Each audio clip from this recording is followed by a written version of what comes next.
कौरव पांडवों के गुरु। स्थान गुरु द्रोणाचार्य का आश्रम।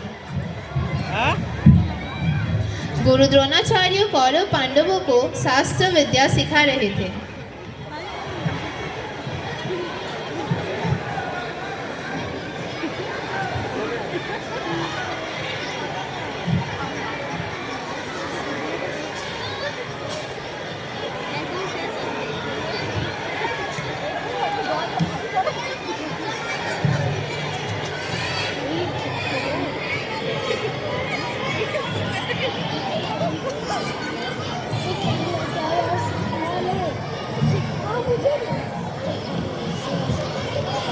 तभी तर्कस में तीर और धनुक लिए हुए एकलव्य का आगमन होता है।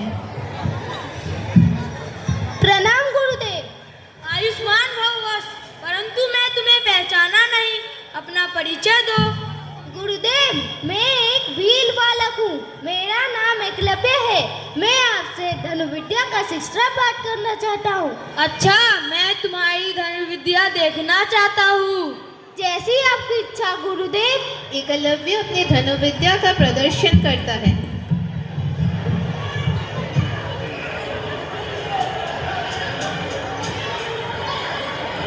वश्य, तुम्हारे जैसा प्रतिभाशाली बालक को अपना शिष्य बनाते हुए मुझे बहुत प्रसन्नता होती, परंतु मैं तुम्हें अपना शिष्य नहीं बना सकता।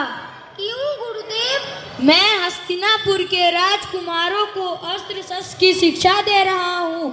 उसके अलावा मैं किसी को शिक्षा देने में असमर्थ हूँ। वश, मैं अपने वचन में बंधा हुआ हूँ। कोई बात नहीं गुरुदेव, आप मुझे आशीर्वाद दीजिए। एकलव्य गुरु द्रोणाचार्य के पैर छूकर उनसे आशीर्वाद लेकर चला जाता है।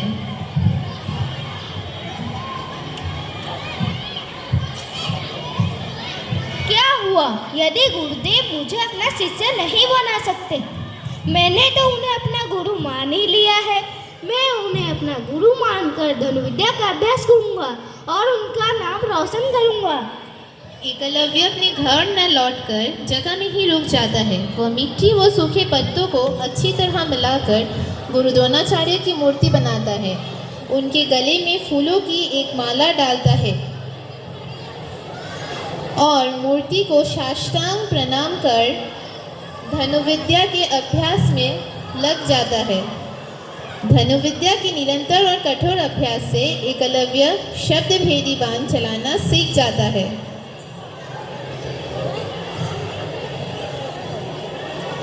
एक दिन गुरु द्रोणाचार्य अपने शिष्य के साथ उसी वन में भ्रमण के लिए आते हैं। उनके साथ उनका कुत्ता भी होता है और उस पर भौंकना शुरू कर देता है। एकलव्य उस समय एकाग्रचित होकर धनुर्विद्या का अभ्यास कर रहा है। कुत्ते की आवाज से उसकी एकाग्रता में व्यवधान पड़ता है, इसीलिए वो कुत्ते को देखे बिना ही शब्द भेदी बाण चलाकर उसका मुंह बंद कर देता है। कुत्ते की भौंकने की आवाज बंद होते ही गुरुदेव, अभी तो कुत्ते की भौंकने की आवाज आ रही थी, अचानक से बंद कैसे हो गई? गुरुदेव, मुझे तो कोई अनहोनी की आशंका हो रही है। चलो शीघ्र चल के देखते हैं।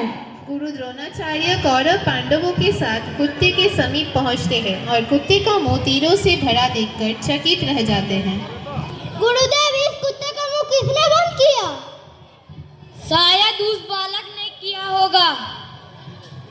उनकी बातें सुनकर एकलव्य का ध्यान भंग होता है। वह गुरु द्रोणाचार्य को देखकर उनके पास आता है। प्रणाम वश, क्या तुमने ही इस कुत्ते का मुंह बंद किया है? जी गुरुदेव, इसके भौंकने से मेरे अभ्यास पर बाधा पड़ रही थी, इसलिए मैंने शब्द भेदी बाण जलाकर इसका मुंह बंद कर दिया। अरे वाह, तुम तो धनुर्विद्या में बड़े ही निपुण हो। अवश्य तुम्हारे गुरु कोई ज्ञानी होंगे। तुम्हारे गुरु कौन है? मेरे गुरु तो आप ही हैं। मैं? एकलव्य गुरु द्रोणाचार्य को उनकी मूर्ति दिखाता है। मेरे गुरु तो आप ही हैं। मैंने आपकी प्रतिमा को ही अपना गुरु मानकर धनुर्विद्या का अभ्यास किया और धनुर्विद्या सीखी। गुरु द्रोणाचार्य एकलव्य की बात सुनकर सोच में पड़ गए। इस भील बालक में अच्छे और कुशल धनुर्धर बनने के सारे लक्षण मौजूद हैं। ये आगे चलकर अर्जुन के लिए एक चुनौती बन सकती है। इसके बारे में मुझे कुछ सोचना चाहिए। वश्य, जब मैं तुम्हारा गुरु हूँ, तुमने मेरे सानिध्य में धनुर्विद्या सीखी है, तुम्हें मुझे गुरु दक्षिणा भी देनी चाहिए। कहिए गुरुदेव, आपको गुरु दक्षिणा में क्या चाहिए? मुझे गुरु दक्षिणा के रूप में तुम्हारे दाहिने हाथ का अंगूठा चाहिए। एकलव्य तुरंत अपने कमर में बंधा हुआ चाकू निकालता है और अपना अंगूठा काटकर गुरु के चरणों में अर्पित कर देता है। और इसी तरह गुरु द्रोणाचार्य एकलव्य गुरु दक्षिणा के रूप में उनके दाएं हाथ का अंगूठा प्रदान करता है। मुझे अपने शिष्य से अंगूठा मांगते हुए आत्मग्लानि हो रही है। मैं जानता हूँ कि इसके बाद एकलव्य असहाय प्रण में बंधा हुआ हूँ।